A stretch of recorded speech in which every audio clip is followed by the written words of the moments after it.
Ya, Assalamualaikum warahmatullahi wabarakatuh. Dalam kesempatan ini, masih dalam pembahasan bab 1, kelas 7, objek IPA dan pengamatannya, yang merupakan video ketiga atau part 3. Dalam kesempatan ini, video ini akan membahas berkaitan dengan besaran turunan, apa itu besaran turunan, dan contoh-contohnya akan dibahas dalam kesempatan ini. Ya, telah kita ketahui bahwa besaran pokok meliputi panjang, massa, waktu, suhu, kuat arus, intensitas cahaya, jumlah zat. Ya, selain dari 7 besaran pokok ini dapat kita kelompokkan dalam besaran turunan. Adapun contoh untuk besaran turunan diantaranya ada luas, volume, kelajuan, gaya, tekanan, energi, usaha, dan lain-lain yang jumlahnya cukup banyak dan lebih banyak dibandingkan besaran pokok. Dapat kita simpulkan untuk definisi dari besaran turunan adalah besaran yang diturunkan dari satu atau lebih besaran pokok. Misalnya di sini ada luas, di mana telah kita ketahui misalkan luas persegi panjang rumusnya adalah panjang kali lebar. Di sini panjang satuannya adalah meter dan lebar satuannya juga meter. Sehingga panjang dan lebar merupakan besaran pokok dari panjang. Dan dapat kita simpulkan bahwa luas diturunkan dari besaran pokok panjang. Ya, selain itu ada kelajuan, di mana rumusnya adalah jarak dibagi waktu dan jarak sendiri satuannya adalah meter, sedangkan waktu satuannya adalah sekon, sehingga dapat kita simpulkan bahwa jarak ini diturunkan dari besaran pokok panjang dan waktu. Ya, besaran turunannya akan kita bahas diantaranya ada luas, volume, konsentrasi larutan, laju pertumbuhan. Ya, besaran turunan pertama yang akan kita bahas adalah luas, di mana luas diturunkan dari besaran pokok panjang dan memiliki satuan dalam sistem internasional meter persegi. Ya, yang perlu kita perhatikan dalam besaran luas, yaitu dalam perhitungannya, terutama untuk luas bangun datar dengan bentuk teratur dan tidak teratur. Untuk luas bangun datar teratur seperti segitiga, persegi, jajar genjang, dan lingkaran, kita dapat menggunakan rumus seperti segitiga. Di sini segitiga siku-siku kita gunakan rumus setengah dikali alas dikali tinggi. Adapun untuk persegi, kita gunakan sisi kali sisi. Dan untuk jajar genjang kita gunakan alas dikali tinggi, untuk lingkaran pi r kuadrat. Pi dikali jari-jari lingkaran dikuadratkan. Ya, itu adalah rumus-rumus yang dapat kita gunakan dan kita sesuaikan dengan bangun datar yang diketahui. Ya, bagaimana untuk pengukuran luas? Dengan bangun yang tidak teratur seperti di sini ada daun, maka kita gunakan metode perkiraan atau metode pendekatan dengan menggunakan kertas milimeter blok dengan asumsi bahwa setiap kotak ini misalkan diketahui nilainya adalah 1 cm persegi. Maka kita gunakan metode pendekatan dengan mengelompokkan beberapa kotak.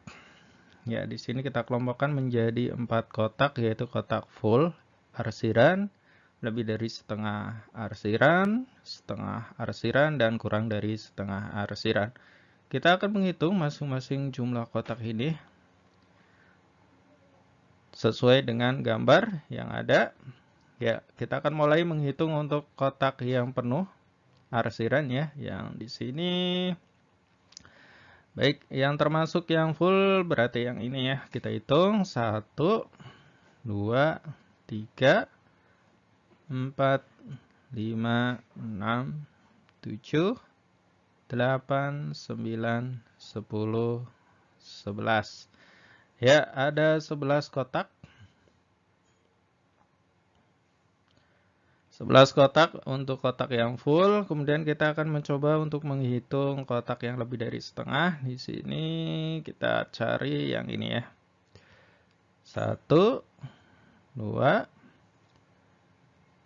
3, 4, 5, 6, 7, 8. Ya. Ada 8 kotak di sini yang lebih dari setengah, kita tulis 8 kotak. Kemudian kita akan menghitung untuk kotak yang setengah. Ini bukan, ini juga kurang ya. Ini bukan, ini juga bukan, kurang dari setengah ini. Ya ini kira-kira setengah ya. Jadi kita kelompokkan ini baru satu. Kita cari lagi. Ya ini kurang dari setengah, ini juga kurang dari setengah, sehingga cuma ada satu untuk yang nilainya setengah arsiran kotak ya. Ya untuk yang kurang dari setengah kotak ini jumlahnya cukup banyak. Ada 1, 2, 3, 4, 5, 6, 7 ya, ada 7 kotak. Ya, bagaimana cara perhitungan luasnya? Di sini telah kita hitung untuk masing-masing pengelompokan kotaknya. Ya, metode pendekatannya untuk full, kotak yang full kita hitung satu satuan. Sehingga dihasilkan 11 satuan. Dan untuk yang nilainya lebih dari setengah arsiran, kita hitung sebagai satu satuan. Sehingga dengan asumsi seperti itu kita dapat 8 satuan. Ya, dengan asumsi bahwa kekurangan dari arsiran ini dipenuhi oleh kotak yang nilainya adalah kurang dari setengah arsiran. Ataupun untuk setengah kotak dapat kita kategorikan sebagai satu satuan atau tetap sebagai setengah satuan. Ya. Ya, bisa kita kelompokkan jika kita mengasumsikan bahwa untuk setengah kotak arsiran ini adalah satu satuan, maka dapat kita hitung ini satu satuan, sehingga dihasilkan jumlah kotak adalah 20 satuan. Sehingga untuk luasnya, untuk luas daunnya dapat kita kalikan 1 cm persegi sehingga dihasilkan 20 cm persegi. Ya, itu adalah asumsi jika untuk setengah arsiran kotak ini kita hitung sebagai satu satuan. Adapun jika kita asumsikan bahwa satu kotak ini sebagai setengah satuan, maka dihasilkan 19,5. Ya, ini adalah metode pendekatan dari perhitungan untuk bangun datar dengan bentuk yang tidak teratur. Besaran turunan yang kita bahas selanjutnya adalah volume. Volume diturunkan dari besaran pokok panjang, di mana untuk satuan volume dalam sistem internasional adalah meter kubik atau meter pangkat 3. Ada beberapa konversi satuan yang perlu kita ketahui, diantaranya adalah 1 liter sama dengan 1 desimeter kubik. Ini dalam soal akan kita sering jumpai. Atau 1 liter sama dengan 1000 ml, di mana untuk 1 ml sama dengan 1 cm kubik atau 1 cc. Ya, untuk perhitungan volume bangun, suatu volume bangun yang teratur, misalkan ada balok dan kubus, maka kita gunakan rumus. Untuk balok sendiri kita gunakan rumus umum panjang dikali lebar dikali tinggi. Sedangkan kubus kita gunakan rumus R dikali R rusuk kali rusuk atau R pangkat 3. Yaitu adalah perhitungan, contoh perhitungan volume bangun yang teratur. Di sini ada balok dan kubus. Adapun untuk metode pengukuran volume bangun yang tidak beraturan, misalkan batu, kita akan menghitung volume batu ini, maka kita tidak dapat gunakan rumus. Tapi metode yang kita gunakan adalah dengan gelas pancur. Ini gelas pancur ya, ini berlubang yang berisi air full, penuh. Dan kita sediakan gelas ukur pada pancurannya. Sehingga ketika benda yang bentuknya tidak beraturan ini dicelupkan ke dalam gelas pancur ini, akan ada air yang memancur. Dan di sini terlihat ketika pancurannya sudah selesai, Misalkan asumsinya ini adalah satuan mililiter. Dapat kita simpulkan bahwa volume untuk bangun dengan bentuk yang tidak beraturan adalah 10 ml atau sama dengan 10 cm kubik. Ya, ini adalah cara pertama. Adapun cara yang kedua bisa kita gunakan langsung menggunakan gelas ukur yang cukup besar ya. Sehingga kita catat untuk volume cairan yang pertama di sini terlihat volumenya adalah 15. Ya, kita asumsikan ini satuannya adalah mililiter sehingga di sini 15 mililiter. Kemudian batu atau bangun yang tidak beraturan bentuknya kita masukkan. Sehingga nanti volume air akan naik. Di sini tercatat 25 mililiter. Adapun untuk volume bangun yang bentuknya tidak teratur ini, dengan metode ini dapat kita simpulkan dari selisih dari volume setelah dicelupkan dan volume sebelum dicelupkan. Di sini 25 dikurangi 15 sehingga dihasilkan 10 ml atau 10 cm kubik. Ya, ini adalah dua metode yang dapat kita gunakan untuk mengukur volume bangun yang bentuknya tidak beraturan. Turunan yang ketiga yaitu konsentrasi larutan yang menggambarkan konsentrat atau zat terlarut dalam suatu larutan. Ya, untuk konsentrasi larutan diturunkan dari besaran pokok massa dan panjang, di mana rumusnya adalah massa terlarut dan dibagi dengan volume pelarutnya.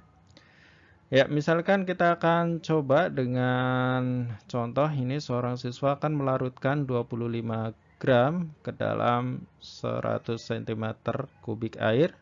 Berapakah konsentrasi larutan yang terbentuk dalam satuan gram mililiter dan kilogram meter kubik? Ya, di sini dapat kita tulis yang diketahui ya, di mana di sini diketahui massa zat terlarutnya adalah 25 gram dan volume cairannya adalah 100 cm kubik air. Yang ditanya adalah konsentrasi larutan, dapat kita hitung dengan rumus K sama dengan M per V, massa dibagi volume, massanya adalah 25 gram dibagi 100 cm kubik sehingga dihasilkan 0,25 gram per cm kubik atau 0,25 gram mililiter. Ya, ini untuk yang pertama ya. Untuk yang kedua, dalam satuan 1 gram per cm kubik perlu kita ketahui nilainya adalah 1000 kg per meter kubik. Ya, ini perlu kita ingat selalu untuk konversi satuan massa per volume. Sehingga dalam konversi untuk 0,25 gram per mililiter nilainya adalah 250 kg per meter kubik. Ya, ini adalah dua hasil dengan satuan yang berbeda untuk konsentrasi dari percobaan siswa melarutkan 25 gram garam ke dalam 100 cm kubik air. Ya, baik, untuk besaran turunan yang keempat yaitu laju pertumbuhan, di mana untuk laju pertumbuhan diturunkan dari besaran pokok panjang dan waktu. Sehingga dapat dirumuskan di sini untuk laju pertumbuhan pertambahan tinggi per selang waktu. Baik, untuk memperjelasnya kita akan coba untuk mengerjakan soal latihan. Di sini seorang siswa akan melakukan pengukuran terhadap tinggi tanaman. Pada saat 2 pekan setelah tanam tingginya 20 cm dan 3 pekan setelah tanam tingginya 22 cm. Tentukan laju pertumbuhan tanaman padi tersebut. Baik, kita akan tulis apa yang diketahui di atas. Yang pertama adalah X1 tinggi tanaman yaitu 20 cm. ketika 2 pekan setelah tanam atau 2 minggu setelah tanam, kita singkat MST. Kemudian ada X2 22 cm dengan waktu 3 pekan setelah tanam atau 3 minggu setelah tanam. Baik, yang ditanya adalah laju pertumbuhan. Kita akan gunakan rumus di sini delta X atau pertambahan tinggi. Kemudian dibagi delta T. Ya, delta X-nya di sini ada X2 dikurangi X1. Demikian juga di sini ada T2 dikurangi T1, di mana T2-nya adalah 3 minggu setelah tanam ya. Baik, kita masukkan untuk nilainya X2 itu 22 cm dikurangi X1 20 cm. Untuk waktunya 3 minggu setelah tanam dikurangi 2 minggu setelah tanam, sehingga kita hasilkan 2 cm per minggu setelah tanam. Ya, bisa kita singkat di sini minggu. Ya. Ya, ini adalah contoh untuk perhitungan laju pertumbuhan dengan rumus pertambahan tinggi per selang waktu. Video ini mengakhiri pembahasan berkaitan dengan bab 1 objek IPA dan pengamatannya di kelas 7. Semoga bermanfaat. Terima kasih telah menyimak. Like jika kamu menyukai video ini. Jika ada saran, kritik, dan kekeliruan bisa tulis di kolom komentar. Jangan lupa share dan klik subscribe.